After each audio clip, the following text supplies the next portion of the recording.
Hi, I'm Mac McCarthy, and I help people with their breakups. And today we're going to get into a quick live stream in my new office. I just moved back to California, so I've been off the airways for a little while. But today we're going to talk about when you still love your ex, but know the breakup was the right thing to do. Have you been there before? Number one, love doesn't disappear or evaporate. Think about that for a minute. It doesn't just go away. Just like when you broke up, someone moved out, someone isn't there any longer. It doesn't do that. It lingers, it stays, it's resilient, right? Let me move this back because this sun is strong right now. So there we go. Getting used to this new window. So, number two, you can still love someone and not want to be with them. Think about that for a minute. You're allowed to love from afar. Number three, sustainable relationships become more important as you grow up. Now, this one is something that I didn't always know.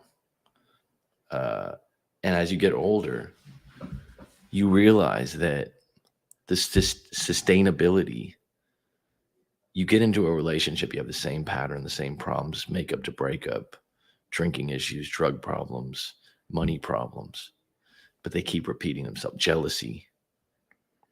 These patterns come back over and over and over again, over and over and over again.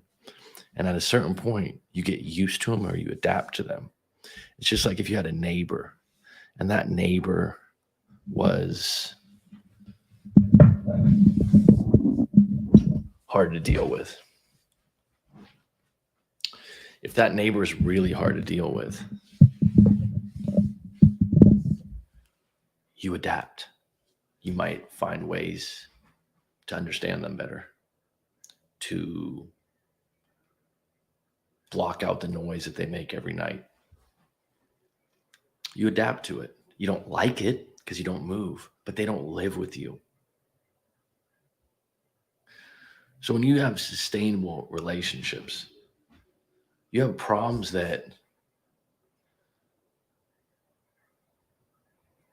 aren't that big that you work through.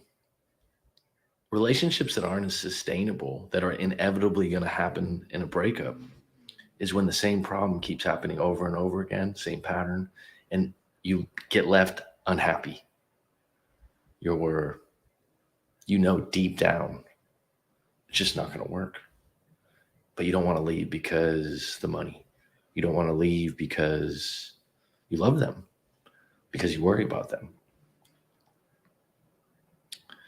But eventually, and that's what number four is, this is what happens in long-term marriages. You stay in it because you got a ring, because you got kids, because you got a mortgage, and that's admirable. But the reality is that someone's going to check out. Someone's going to check out, right? And then that's what happens. That's when you get into separate rooms. You no longer have intimacy. It's almost like a job, your relationship is.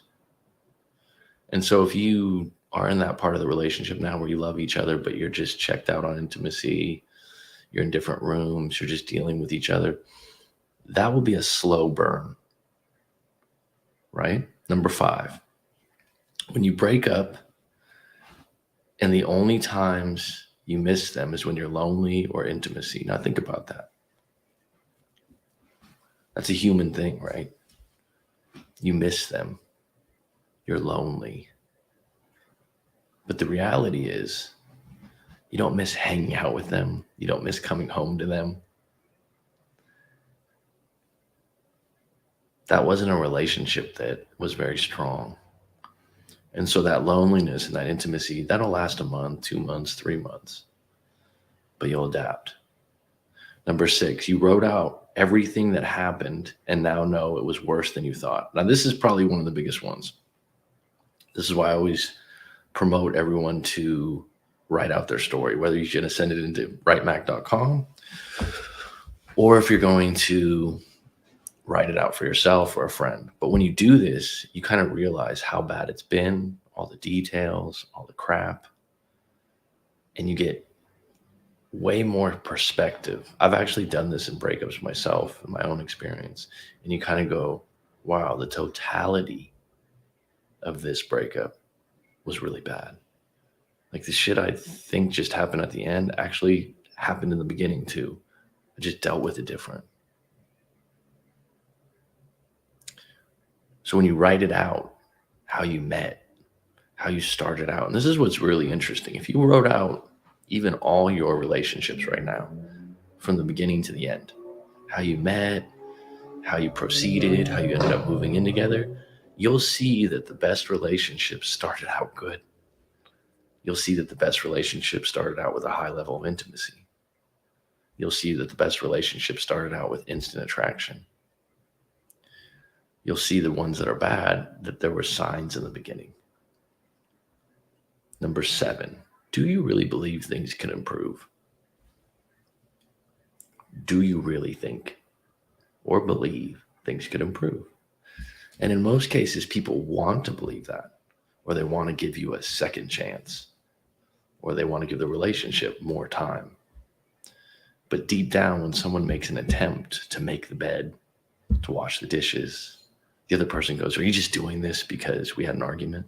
Are we just doing this because you just want to make up? Because they don't believe that one act or one action brings you out of that typecasted role that you've been in for 2-3 years where you've been a slob. So do you really believe they're going to improve? If the problem was that they had irrational emotional outbursts, they couldn't handle bad news or a bad day, and they took it out on you for 2 years, 3 years, 4 years. And then suddenly they're sorry and they're telling you, I won't do it again. Do you believe them? Number 8, can you let go of the worst thing they did to you? Or was it a slow burn? I don't know why these things are going up, these thumbs up and thumbs down. This is new. So if you think of the worst thing that your ex did to you or did to you regularly, or that was verbal abuse or browbeating or just being rude, what is it? And then maybe make a list of 3 of those things, the worst thing they did. Because when you break up, you're going to think about that. And if you can't let it go, you're not going to get back together. And if you do get back together, it's going to be short. Number 9, are you already thinking about being single? So even though you're broken up, you miss them, you love them, you care about them. Are you having moments where you're saying, single might be good. I actually have Susie that I used to work with that I always liked. If you're having that already out of the breakup, that means you're going to rotate or pivot pretty good. You just need to weather the storm. And those are cases where you still love your ex, but you know it's the right thing to do. Number 10, could this time and space still be a bridge to get back together in the long-term plan? So this one I really like, actually. I think it's not looked at, to be honest. The fact that you could break up and be apart for a year, 2 years, 3 years, because problems were the problems. The breakup was the right thing to do. Things weren't getting fixed. Patterns weren't changing. But with that time and space, that love, that care that's still there, maybe in a year or 2 years, it'll be better timing. And you can't plan for that. But you certainly can't continue on the way you are. And so sometimes the breakup allows you to regroup or for them to regroup lick their wounds, improve their life, get their confidence up. And then in a year or 2 years, if you run into each other as fate would have it, you're in better places. And you kept your self-respect. Because really, that's what it comes down to when you're broken up. You didn't have the same morals and values. And there's a lack of self-respect a lot of times happening. What do I mean by the self-respect? If you sell out on your morals and values, which you probably do at work sometimes because you need a paycheck, you probably have done with peer pressure in a group because you wanted to be a part of a group. But if you consistently sell out on what you believe is right or wrong, whether that's a partner that drinks a lot and drives home, and you never think that's okay. Drinking and driving to you is a clear no on a variety of levels. But the reality is they keep doing it. They keep drinking and driving, coming home. And every time you have a fight with them or argue with them, they say, yeah, okay, I won't do it. And the next night they come home and they've been drinking and driving. I have a client like this now. You're losing self-respect for yourself by not creating some kind of line or boundary. Hey, I'm out of this relationship if you continue to do this. Because the reality is a lot of people just don't respond unless there's a consequence. But also you as an individual keep saying something as an adult to someone you care about that you think is right. And when I say right, 100% right, that's why I would use something like drinking and driving, because most people would line up with that. Some people are more passionate about it. But the reality is, every time you give in or you accept their, yeah, okay, and they do it again, you lose self-respect. And losing self-respect loses self-esteem and confidence. And that can't really be regained, can it? This was going to be a short live stream today. I just wanted to check in with you. I want to check the light out. Let me know in the comments. If you guys have any topics, I'll be back on deck this week. I just got a new office in California. Things are moving along quickly. If you want to do a live coaching session, go to writemac.com. Put that up right now. There are new times available now that I'm in California. So if you're on the East Coast, West Coast of America, a lot more time-friendly slots. And we'll have a more spirited live stream in the future. I'm a little bit quiet in here because there's other people in the offices. So I just want to re-establish the live stream probably once or twice a week. Rye Flint, always good to hear from you. Wondering what time it is in Australia. Sabina, perfect to listen to while I'm working. How's the microphone? I got this new microphone. I don't feel like it's as good as the other one, but no one's complained, so I assume it's good. But yeah, just testing out the new acoustics here and the sunlight that's just beaming through my eyes here. But this is a really good thing to consider when you still love your ex, but know the breakup was the right thing to do. Let's just go through that one more time. Love doesn't disappear or evaporate, and that's okay. You can still love someone and not want to be with them. Sustainable relationships become more important as you grow up. I think this one's hits home with myself, that we stay in relationships because we think it's love.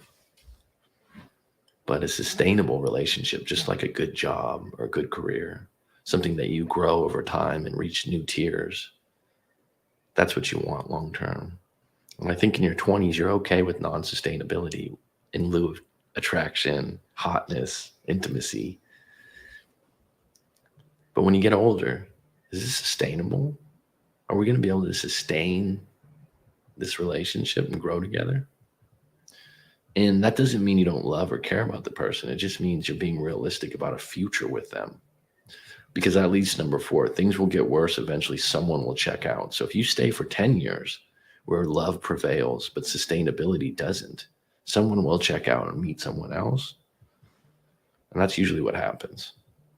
Number 5, when you break up and the only times you miss them is when you're lonely or wanting intimacy. So if that's the case, stay true to the breakup and know why you did it. Number 6, you wrote out everything that happened and now know it was worse than you thought. A lot of times when you write it out, you'll look at it and go, oh shit, there was a lot more to this than I thought. Number 7, do you really think things can improve? Do you really believe if you got back together, the stars would line up and you'd get everything you wanted? Number 8, can you let go of the worst thing they did to you? Or was it a slow burn? Meaning that they didn't do one thing or two things really bad. It was just the pattern of the consistent little things that just irked you. That's what happens in marriages a lot. Are you already thinking about being single? So if you're already thinking about being single, but you still love them and miss them, that means that you have some confidence and you also believe deep down that you're going to rotate out of this. And that's a good thing. And the fact that you still have those inclinations and missing them, that's okay. Honor them. Number 10, could this time and space still be a bridge to get back together in the long-term plans? This one's underrated, and a lot of people be like, oh, have you seen this before? Where a year, 2 years? Yeah, absolutely. It's happened to me before. You can't bank on this or count on it, but breakups are really good at changing you and changing the other person.